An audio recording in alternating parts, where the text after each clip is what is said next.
ভারতের দক্ষিণাঞ্চলীয় কেরালা রাজ্যে প্রাইমারি অ্যামিবিক মেনিনগোএনসেফালাইটিস রোগে 61 জন সংক্রমণের ঘটনায় অন্তত 19 জন মৃত্যুবরণ করেন। স্বাস্থ্যমন্ত্রী ভিনা জর্জের বরাত দিয়ে তথ্য জানিয়েছে ভারতের একাধিক গণমাধ্যম। মস্তিষ্ক ক্ষেকো অ্যামিবার কারণে এই রোগ হয়।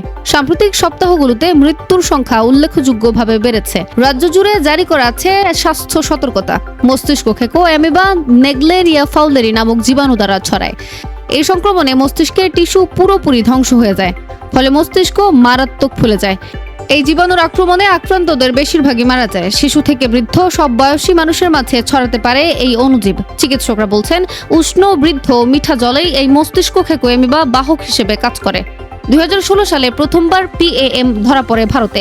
কেরালার স্বাস্থ্য বিভাগ জানিয়েছে, গত এক দশকে রাজ্যের বিভিন্ন স্থানে এ রোগের অল্প কিছু কেস শনাক্ত হয়েছে।